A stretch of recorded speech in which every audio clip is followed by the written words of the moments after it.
Hey everyone, welcome to my channel. So in this video, I'm going to try to answer all your questions in case you're looking to buy a gun for the first time. So this is a very good website right here, a good place to start. Sometimes you don't even know where to start. So basically, I've owned a gun now for about 10 years. So I'm going to try to answer all your questions, why I have a gun, how I like owning a gun, what prompted me to even buy a gun, and I'm also going to show you guys which gun I have. So this website is a very good place to start. But the first question is, why should you own a gun? Look at some very good reasons to own a gun. If you have to pause it, take a look. These are worth reading. But let's take a look at number 7. Okay, we are grateful for the police officers of our communities. However, the police can't usually come until after a crime has been committed. Having a gun may enable you to stay alive long enough to call for help from the police. Makes perfect sense. Just for instance, what if somebody is breaking in your house, day or night, doesn't matter what time, and you start to call the police? Well, sometimes it takes the police 10 or 15 minutes to get to your home. It's going to take a criminal 2 minutes to get in your house. What's going to happen once the criminal's in your house for 10 minutes while you're waiting for the police to come? What's going to happen? More than likely, you could be dead. So there's my good reason. If that was the only reason, that's good enough for me. So go ahead and pause it to read. Let's take a look at some ridiculous reasons not to own a gun. This is just ridiculous. Okay, so I'm going to link this website down below if you guys want to take a look. But this video is not to change your mind. If you're watching this video, more than likely, you just want to know where to start. So I'm going to tell you, now that you've decided to buy a gun, what is the first thing you do? What do you even do? What you're going to do is you're going to go to your local police department's website and you're just going to search, gun permits, because that's what you need to do first before you even buy a gun. So this is what I did. I believe I gave them a call to ask them what time I can come in to apply for the permit. So I just showed up. It was relatively quick and simple. They run a background check on you right then and there. Well, they did with me anyway, so that was my process. So I'm sitting at the desk and they run the background check. It just takes a few minutes. Once I passed, then at that point they give me a test. And I knew about the test and I researched the answers a few days before because I didn't know anything about gun laws or gun safety, but I wanted to learn, and I think I found the test. So if you guys are unfamiliar with, gun safety, you should do your research, but I think I found some questions, so let me show you. Not sure if these questions are actually going to be on the test that you take, but they're going to be very similar and you can do your research and search more quizzes like this. But let's take a look at some of these questions. Okay, so just read right along with me, and I'm going to try to take this pretty fast. Yes.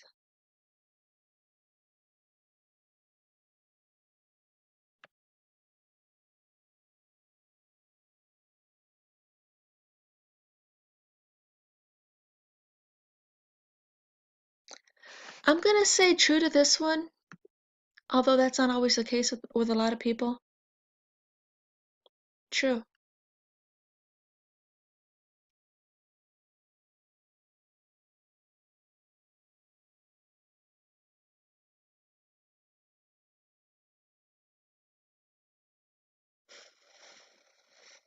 False, of course. Some of these are common sense.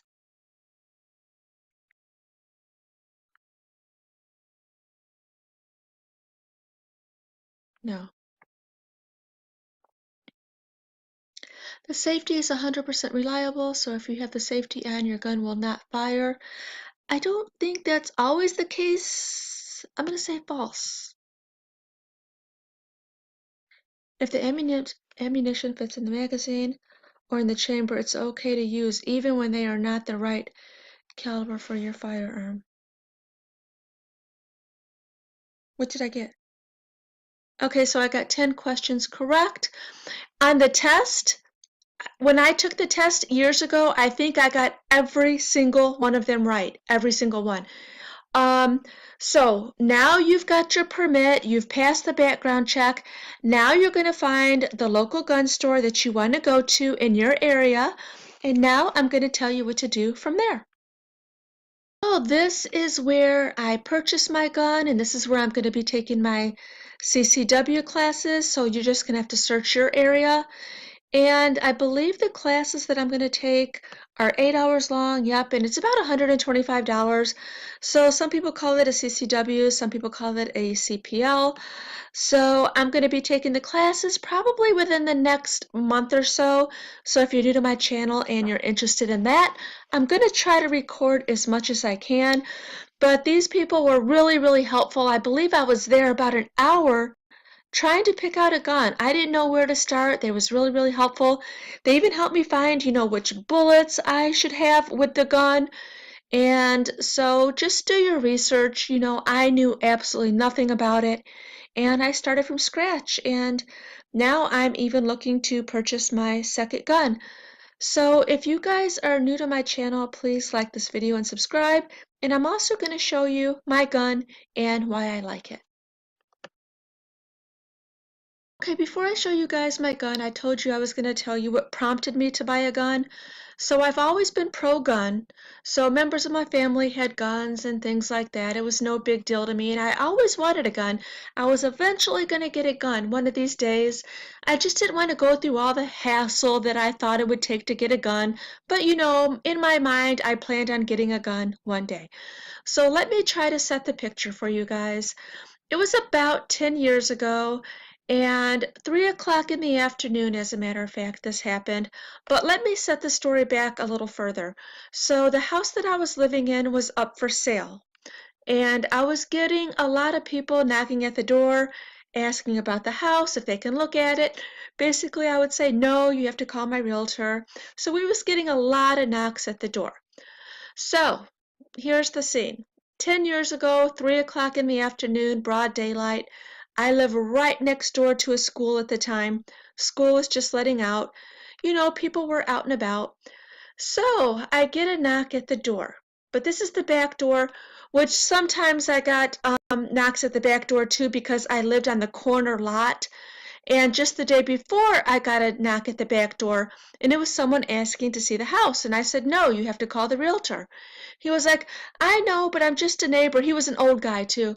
I'm just a neighbor. I was just curious. Still, I don't want a stranger in my house. So I said, no, call my realtor. That was that. No big deal. So the next day, I get a knock again at the back door. Something different, though. Something told me not to answer the door. And I didn't. I just stood there. I can remember this just like yesterday.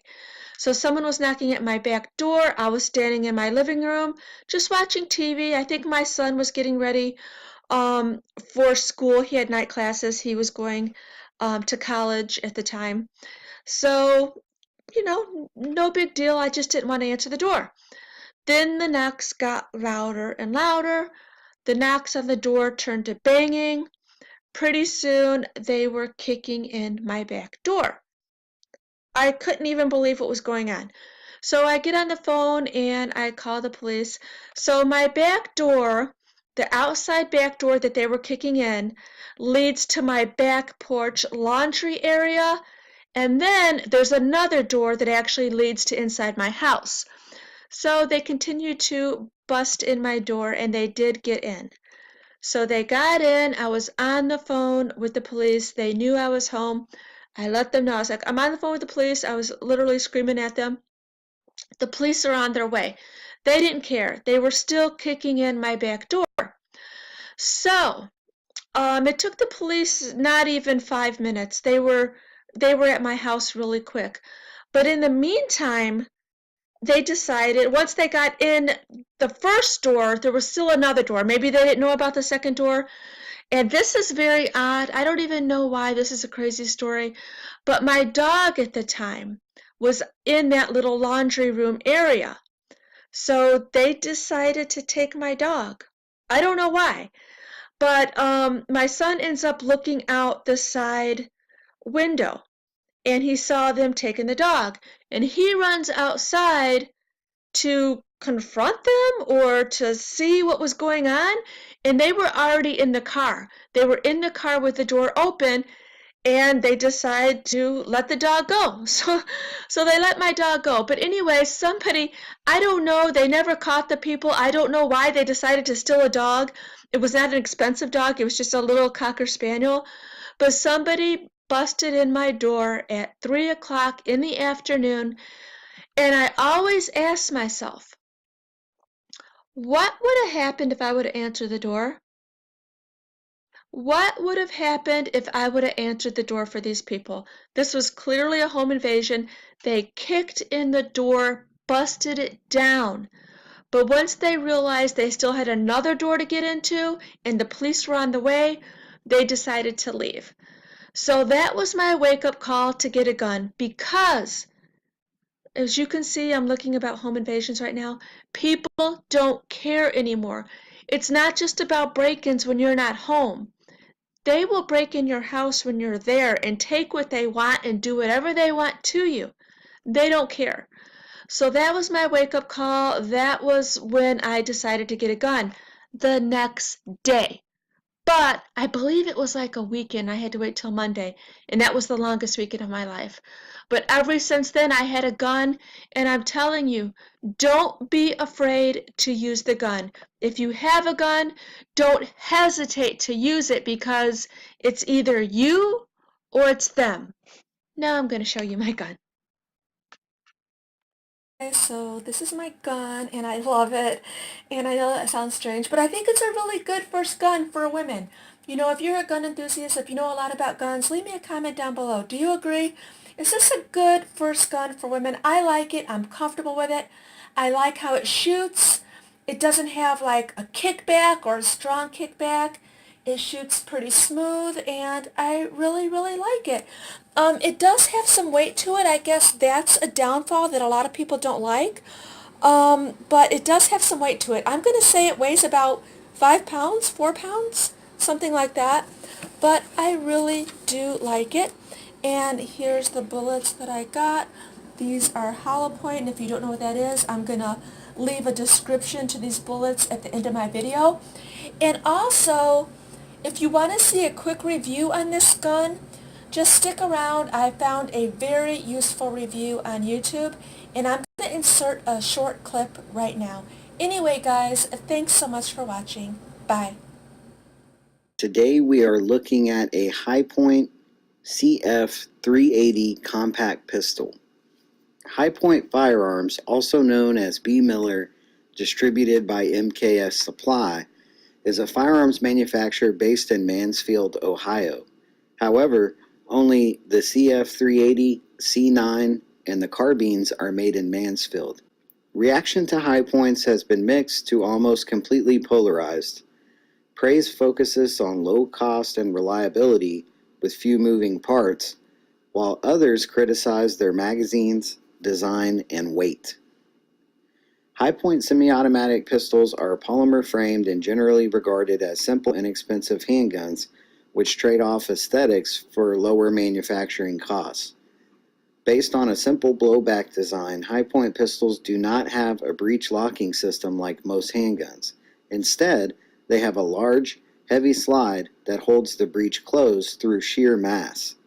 The result is a heavier gun for its size that is bulkier and may be less aesthetically appealing than designs employing recoil operation.